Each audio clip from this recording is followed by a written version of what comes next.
Hello dear students, good morning everyone. Today we are going to start a very important topic which is very useful for all the students of Indian Air Force, Navy and CDS. तो आइए हम अपनी video को शुरुआत करते हैं। मैं SK. श्रवण लेकर आया हूं आप लोगों के लिए इंग्लिश का प्रैक्टिस सेट नंबर 1 जो कि बिल्कुल जीरो लेवल से मैं बताने का काम करूंगा। एक एक क्वेश्चंस को अच्छे से एक्सप्लेन करूंगा। वीडियो के अंत तक आप लोग बने रहिएगा। 20 इंपॉर्टेंट क्वेश्चंस मैं आपको कराने जा रहा हूं। सो आइए स्टार्ट करते हैं अपने क्लास को।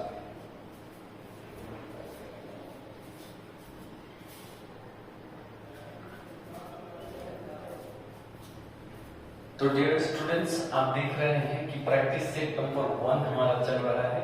सबसे पहले इस पे पूछा गया कि स्पेलिंग एरर आप बताइए कौन सा स्पेलिंग दिए गए 4 में से बिल्कुल सही दिया गया है। इस तरह का क्वेश्चंस आपके एग्जाम में पूछा जाता है। पहला क्वेश्चन पूछ रहा है एपोलॉजी। फर्स्ट क्वेश्चन जो आपसे पूछ रहा है वो है आपका एपोलॉजी क्वेश्चन पूछ रहा है। तो एपोलॉजी का जो स्पेलिंग होता है वो याद रखिएगा, APOLOGY, डबल पी नहीं होता, यानी इसका सही आंसर होगा ये। दोबारा बता रहा हूं, ध्यान से चेक करिएगा। इसका सही आंसर होगा APOLOGY, एपोलॉजी। एपोलॉजी का मतलब होता है क्षमा मांगना, एपोलोजाइज जिसको हम कहते हैं। सेकंड क्वेश्चन है कलीग। आप देखिए कलीग का स्पेलिंग दे रखा है, तो याद रखेंगे कलीग का स्पेलिंग ध्यान से सुन लीजिए। कलीग का जो स्पेलिंग होता है COLLEAGUE, कलीग। अब आप ऑप्शन चेक कर सकते हैं, यानी पहला आंसर बिल्कुल सही है। कलीग का जो हिंदी अर्थ होता है ये होता है सहकर्मी या सहपाठी, जो आपके साथ काम करते हैं उसको हम कलीग कहते हैं। तीसरा क्वेश्चन देखिए, तीसरा क्वेश्चन है एसासिन पूछ रहा है, तो आप याद रखेंगे स्पेलिंग चेक करिएगा, ASSIN। एसासिन का मतलब होता है राजनीतिक कारण से की गई हत्या, यानी killing due to political reason. तो ये आपका सही आंसर इसमें जो होगा वो है बी बिल्कुल सही है। चौथा क्वेश्चन यानी लास्ट क्वेश्चन आपसे पूछ रहा है सिमेट्री, जिसका मतलब होता है कब्रिस्तान, CEMETRY। सिमेट्री का मतलब होता है कब्रिस्तान। तो इसका जो सही आंसर होगा वो हो जाएगा ए। तो आप लोग इस तरह से चेक कर सकते हैं। तो पहला कल का जो मैंने टेस्ट पेपर बनाया था वो ये 4 क्वेश्चन है। इसके आगे जो अब मैं आपको दूंगा उसको आप चेक करिएगा कि आपका कौन कौन सा आंसर सही है। और जो स्टूडेंट्स नए हैं इस चैनल पे जुड़े हुए हैं, फ्रेंड वीडियो के अंत तक बने रहिए। आपको रोज प्रैक्टिस सेट मिलेगा। पढ़ना अलग बात है, प्रैक्टिस करना अलग बात है। अगर आप प्रैक्टिस करते हैं इसका मतलब आप बहुत जल्दी सिलेक्शन के बहुत नजदीक पहुंच जाएंगे।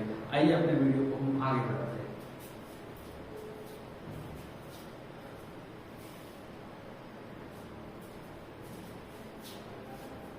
सो डियर स्टूडेंट्स, अभी हम लोगों ने स्पेलिंग एरर देखा था, और अगला 4 क्वेश्चन जो मैंने पूछा था टेस्ट के अंदर वो क्वेश्चन था आपका साइनोनिम्स यानी परिवाची शब्द। साइनोनिम्स का मतलब होता है पर्यायवाची। पहला वर्ड है आपके सामने, 5वां क्वेश्चन सुनिएगा ध्यान से।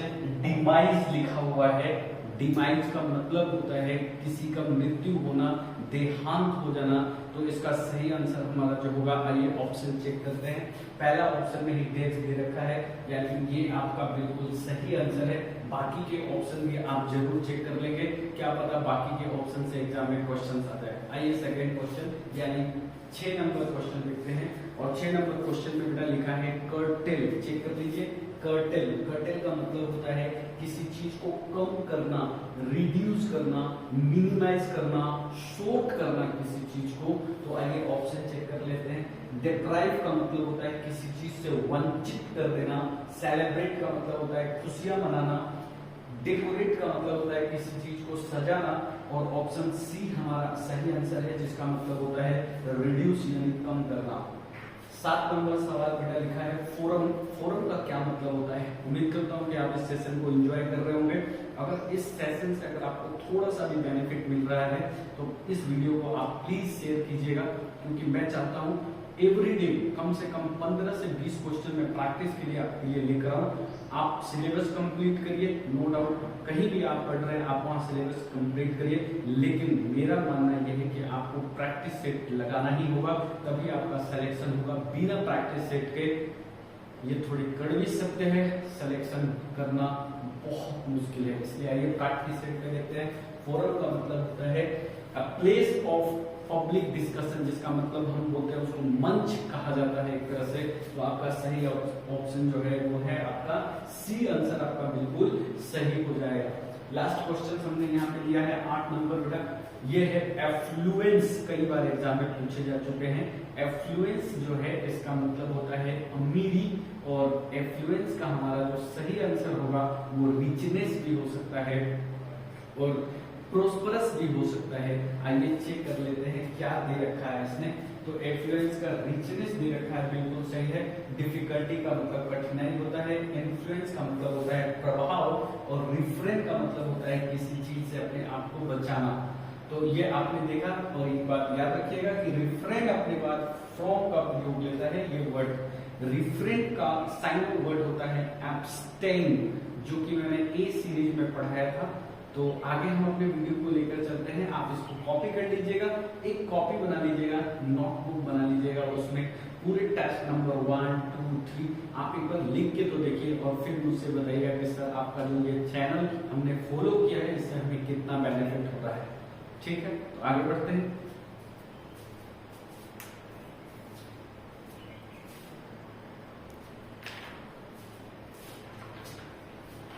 तो माय डियर स्टूडेंट्स, अगला सेशन जो है मतलब हम लोगों का सिनोनिम्स हमने पढ़ लिया, स्पेलिंग को हमने देख लिया। अब हम लोग एंटोनिम्स की तरफ हम लोग मूव करते हैं। आइए क्वेश्चन चेक करते हैं। पहला क्वेश्चन आपका लिखा है लेकोनिक। बेटा लेकोनिक का मतलब क्या होता है? लेकोनिक का मतलब होता है ऐसा इंसान जो बहुत ही एक तरह से ये मान के चलिए बहुत ही कम बोलता है, उसको हम बोलते हैं लेकोनिक। कम बोलने वाले को हम लेकोनिक शब्द से बोलते हैं। इसमें पहला ऑप्शन दिया है सेगासियस।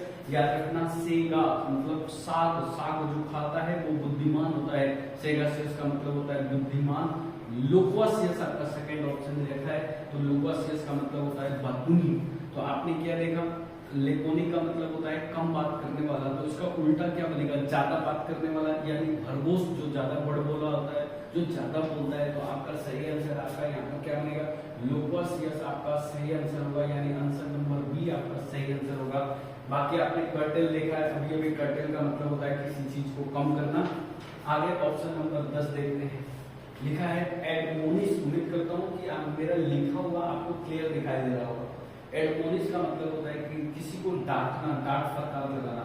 तो डांटना का अगर हम उल्टा बनाएं तो किसी की प्रशंसा करना होगा। तो ऑप्शन चेक कर लेते हैं साहब। तो इसमें लिखा है सपोर्ट। सपोर्ट का मतलब होता है समर्थन देना। प्रेज का मतलब होता है किसी का प्रशंसा करना। रिप्रूफ का मतलब होता है निंदा करना। अपील का मतलब होता है अपील करना एक तरह से। तो हमारा सही आंसर यहाँ पे क्या बनता है? प्रेस बन जाएगा, यानी प्रेस का मतलब हमारा हो गया प्रशंसा करना, जो कि इसका एक विलोम शब्द है, एंटोनिम्स वर्ड है। 11 नंबर क्वेश्चन पे बेटा पूछा है डिलीजेंट। तो डिलीजेंट का मतलब होता है मेहनती। याद रखिएगा, दिल्ली में काम करने वाले लोग मेहनती होते हैं। उल्टा पूछा है इसका, तो जो मेहनती होता है उसका उल्टा होगा लेजी। आपको लेजी नहीं बनना है क्योंकि एग्जाम पास करना है आपको। तो ये आपका सही ऑप्शन जो है वो बी है। बी ऑप्शन आपका बिल्कुल सही है। इंडस्ट्रियस का मतलब साथ मेहनती होता है। मॉडेस्ट का मतलब होता है विनम्रता यानी काइंडनेस। दयालु। एनर्जेटिक का मतलब होता है ऊर्जावान। अगला वर्ड आपके सामने बराबर, that is called denounce. Denounce word दे रखा है। डिनाउंस वर्ड का मतलब एक तरह से होता है किसी का खिंचाई करना, निंदा करना। तो इसका भी अगर हमें उल्टा बनाना हो तो इसका मतलब होगा किसी का प्रशंसा करना। तो साथ इसमें प्रशंसा करने वाले जो वर्ड है वो है कमेंडेबल यानी कमेंडेट। तो ये सी डी ऑप्शन आपका बिल्कुल यहाँ पर सही आंसर जा रहा है। तो आप एंटोनिम्स वाले सेशन को कॉपी कर लीजिएगा। 4, 4 और 4 यानी अभी तक हम लोगों ने टोटल 12 क्वेश्चंस कर चुके हैं। आगे मैं पेपर को लेकर बढ़ूंगा। Take your time.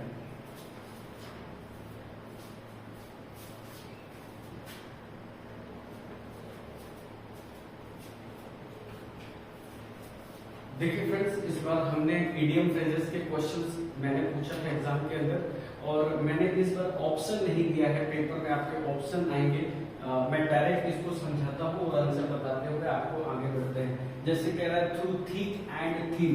Through thick and thin का मतलब होता है किसी भी परिस्थिति में, तो इसका सही आंसर आपका होगा, लिख लीजिएगा, इसका हम बोलेंगे under all condition.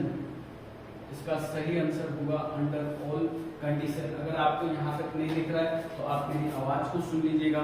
Through thick and thin का मतलब होता है किसी भी परिस्थिति में, जिसको हम इंग्लिश में बोलते हैं अंडर ऑल कंडीशन। अगला सवाल देखिएगा, आपका क्या है, a wild goose chess.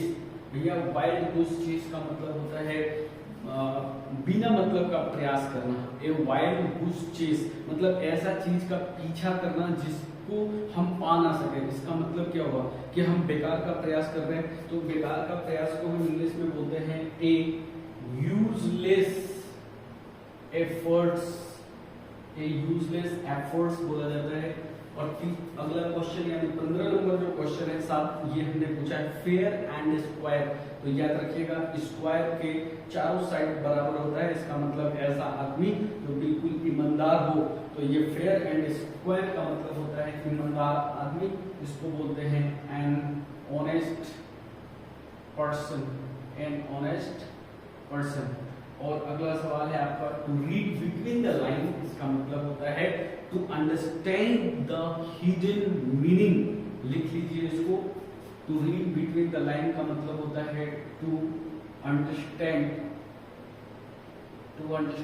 The hidden meaning, ये इसका अर्थ होता है। तो आपका इडियम फ्रेजेस मैंने ऑप्शन नहीं दिया था, लेकिन मैंने आपको समझाया। अभी तक हम लोग जो किए हैं spelling error, synonyms, antonyms, idiom phrases. आगे देखते हैं क्या पेपर में पूछा जा रहा है, उसको करेंगे।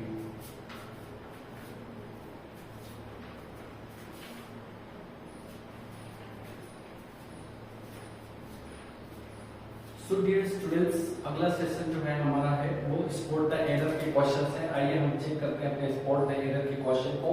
पहला सवाल कह रहा है कि दो यानी that two and two always meant four can not be doubted.